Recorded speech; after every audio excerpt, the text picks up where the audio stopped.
Christmas, everybody. Welcome back to my channel.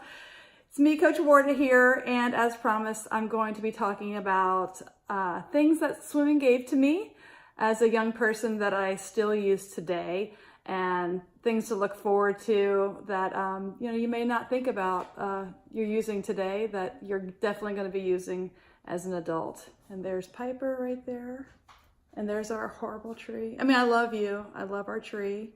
If you follow me on Instagram, you saw that was, it resembles Waffle House, the one down the street, in a lot of ways. So let's jump into it. Okay, so number 10. Yeah, I'm gonna go 10 to 1. Okay, so number 10 is being the best version of yourself. So that's important as a young person, it's important as an adult. And what I mean by that is not falling victim to gossiping and talking about other people and other swimmers, especially if, if they're swimming really great and you have jealousy or envy, or if they're cheating in practice, that's their business. You're in control of what you do and what you say. And that is absolutely true in the real world when you get older. So I absolutely use that every day, being the best version of myself and really thinking about what I'm going to say. And if I feel badly about something or if I'm mad at someone, I really do lean heavily on my faith. That's why you see me wearing this every day, because I do walk with Christ every day. And, we're not all perfect. We have bad thoughts, and, it's up to us to really think about what are we going to do with those bad thoughts, and should we tuck them away and just leave them for another day, and hopefully they'll disappear. So that is number 10.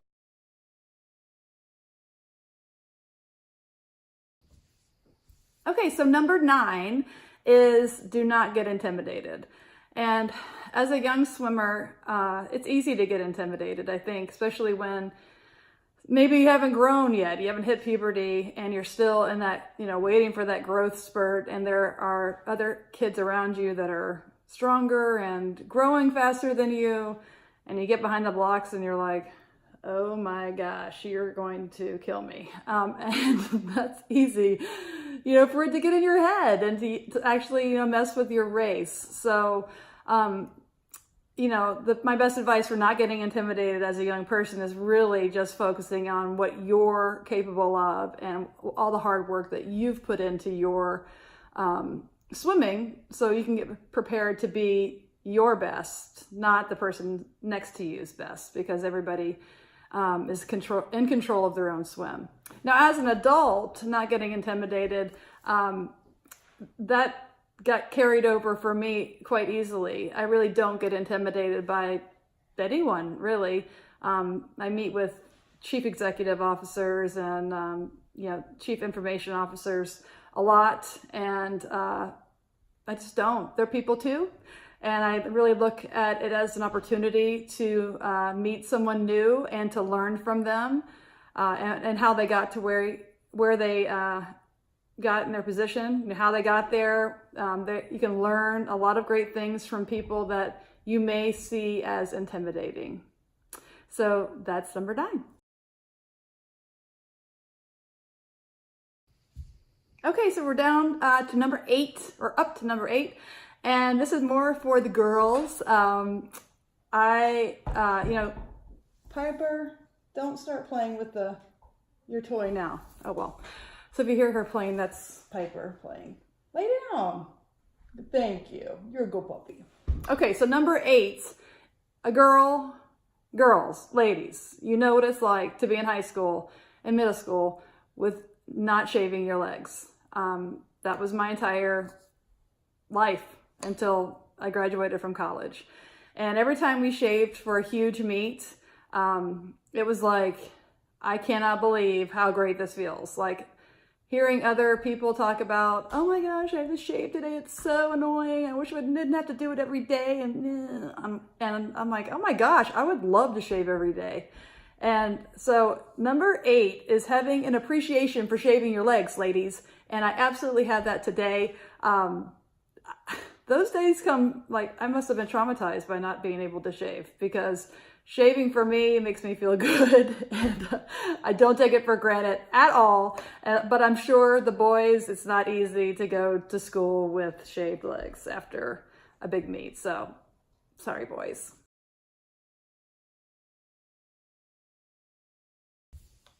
Okay, so number 7 is managing your time.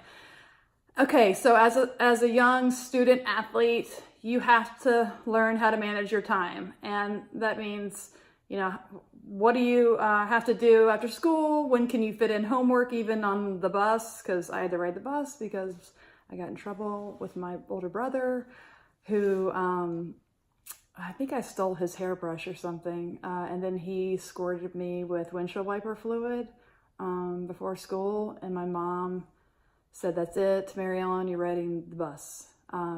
So I rode the bus the rest of the year, and I loved it. I went to sleep like every time I could get on the bus and go to sleep, I would. But doing homework on the bus, doing homework, after swim practice in the morning, but just really managing your time, because if the schoolwork goes, so goes swimming, and you've got to keep your grades up in order to keep swimming. So now, as far as how do I use that in my adult life and my career, oh, it's totally true. I do the same thing. So with managing time, I'm always early. Early is on time. Late is when you're at the time you're supposed to be there. So I'm always early. Nobody, walking in or getting on a conference call right when it starts. I don't do that. I like to be prepared. I never, I actually break out some time on my calendar before a conference call, because I don't like when you get older, people go into your calendar, they'll grab time. If they see it open, they'll grab it. So I block it out because I don't want people taking my time. That's when I'm preparing for the meeting, and I need to get my head straight before we get on the call. So being able to manage my time that way, and of course with 3 kids, and being married, and having these 2 crazy dogs, and life is crazy. It's nuts, and you've got to make time for yourself, and that's not always easy. But learning to manage your time is definitely a step in the right direction. So that's number 7. Okay, so we're at number 6, and it's visualization, and I use that in swimming all the time. We actually had people come in and actually teach us how to do that properly.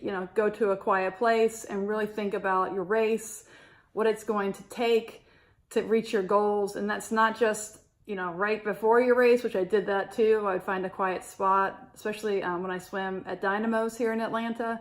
I would hide somewhere where no one could find me and really think about what I was planning on doing. Helps you really get into the zone of what you're there to do, so you're not getting behind the blocks and saying, I don't know what I'm doing.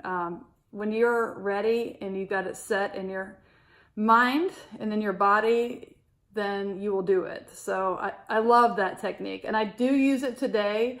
I do think about what I'm going to say when I get on a conference call, or if I get on a presentation, or I'm talking to executives. I really do think about what I'm going to say, how I'm going to say it. That way, when I go and meet with people, it's not, coming at it cold, because generally when you're not prepared and you come in cold, it does not go well. It just shows you're unprepared. And when you're a swimmer and you're young, people will watch you swim poorly and they're like, oh man, that's too bad, you had a bad race. When you're an adult and you do poorly, first thing people think of is you're not prepared. And that's a huge no-no in the corporate world. You've got to be prepared, because it's people's time that you're taking. So you want to make it worth their time to meet with you. So that is number 6. Okay, so we're on to number 5, which is goal setting. And goal setting is very important in swimming. And as we all know, at the beginning of every year, hopefully your coaches are sitting down with you and talking about, okay, what did you do last year and what do you plan on doing this year? And, what are those time standards you're going for? What meet do you want to go to and strive to achieve what do you want to get out of this season? That is so important because it really gives you a reason to be there, reason to be working hard, eating healthy, getting enough sleep, training hard. So goal setting, I did that every year at Dynamos and at Swim Atlanta and off at Stanford. We spent a lot of time on that, making sure that we had check-ins throughout the season to make sure that we're on track for those goals.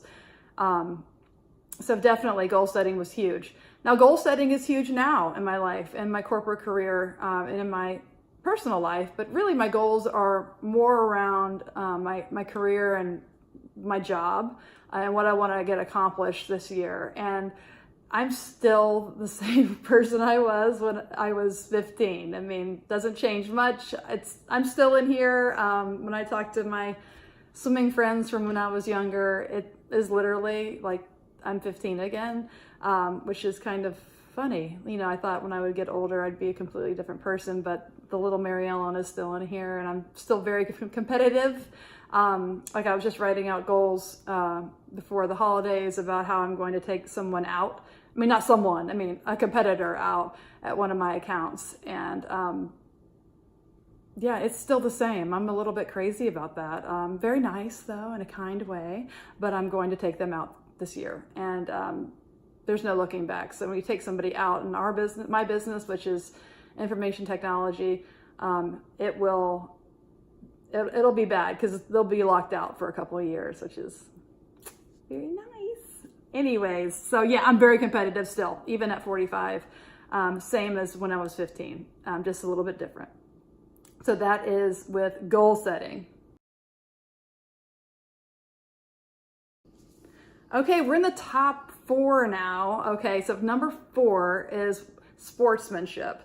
So swimming definitely gave me sportsmanship, and I learned it the hard way when I was probably 12, I think.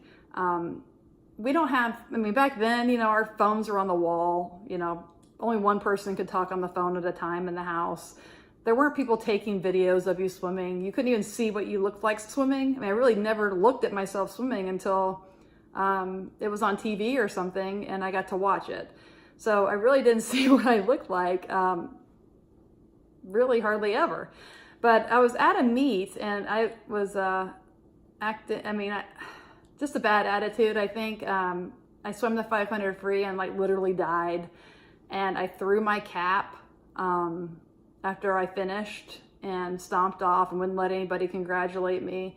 And one of the dads at Dynamos happened to get the whole thing on his video camera, which they use old videotapes, and then showed my parents that, and then proceeded to show my coaches that, and that was not good. So I got brought in to sit down with the head coach and my age group coach, who was Kathy McKee, who I just talked to a couple weeks ago, and they made me watch my video of me acting absurdly and embarrassing, and I got to watch it, and I had to sign a letter that said, if I acted like that again, I would be thrown out of the next meet, even if it was junior nationals or senior nationals.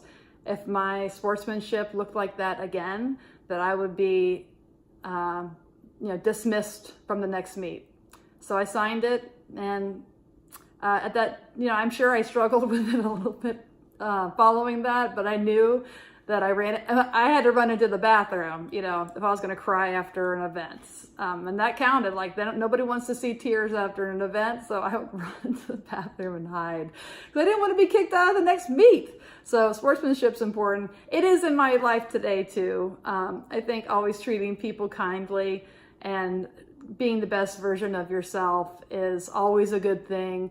And teaching people to be that way as well, especially young people, that you just can't lose your cool. And that goes with business too. You've got to be level-headed and try not to be emotional about a few things, anything really, because people see that as, well, you're not thinking rationally. You're very emotional, and you are when you're crying and losing it after a bad swim, or if you're mad about something with work, you've got to be cool-headed about that. So sportsmanship is something that I've taken into my adult life as well. So on to the top 3. Okay, number 3 is being prepared. Being prepared for practice, being prepared for meets, making sure that you're there early. And I talked about that earlier, making sure that you're there early enough to stretch out. That's one thing I don't see kids doing these days, except for when I did go to the senior state meet. The Dynamo team was spot on they had their own workout, pre-meet stretching with cords, stretching out. They were all doing it, which makes sense because that's where I learned how to do it, was at Dynamos. And again, I did it on my own at Swim Atlanta, and then at Stanford, it was mandatory. We had to get there early, and we had someone on the team that would lead stretching every day. So nobody went into the pool without being fully stretched out, because that's how you get injured. So being prepared and getting there early, and that's huge. Again, being prepared is very important. It's important in my corporate life. Again, because it shows you care. And when you're meeting with people and you're prepared, it shows. When you're interviewing for jobs, which I've had to interview a few people the last couple of weeks, and there's a stark difference between somebody who's prepared and ready and wants a job versus somebody who's not. And people who are not immediately just get pushed aside. And so you've got to be prepared. You've got to show that you really want something. And that really comes through when you're prepared and people know it.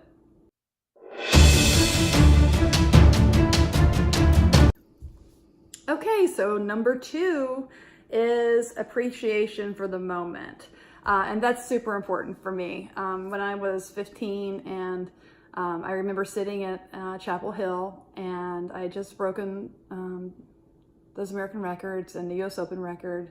It was just amazing. It was an amazing experience. God told me that this was probably may not happen again. He just kind of gave me that nudge that you need to marinate in this. You really need to soak it in. And I sat on the bleachers with my mom after the meet and just cried, because I knew that this was an amazing moment. All the hard work I'd put in came to fruition. And that was just an amazing, amazing meet, and one I'll never, ever forget. Never forget it. Now, the appreciation in the moment now is different, but it's still there. I think a lot of times moms and dads get asked to do a lot, and it's almost like life just goes by, and before you know it, your kids are going to college, and you're like, what just happened? I remember I was putting them in the high chair and feeding them Cheerios, and they're throwing them on the floor, and it goes by so fast. So, and what we went through with Jonas really hit home for me and for our family, that I absolutely appreciate every moment. You'll see on my Instagram that I try to spend, moments with God every day. And, when I'm feeling down or sad, I really do go outside and try to find something that he's made and take a picture of it and spend time with him and appreciate that moment with him. Because time does go by fast. And that old saying of stop and smell the roses, that's what that means. It's to stop and soak it in and appreciate where you've been and get excited about what's to come.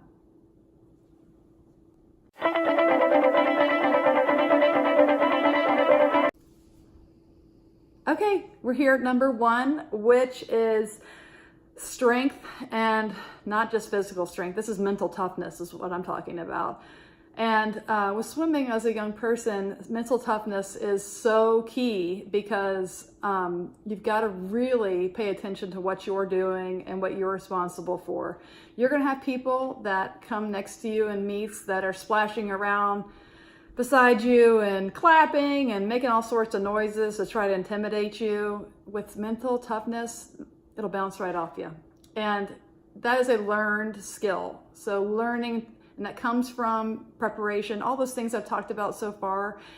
It's important because it shows that you have done everything you possibly can to be prepared, and none of that matters. So mental toughness is key. It also, mental toughness comes in the form of what you're going through at home, not just at the pool. So when I was 12, I was having a real hard time with our family at home. My parents were going through a divorce, and Coach Coach Kathy was there for me. Swimming was my outlet for my sadness, and it really just taught me to be tough.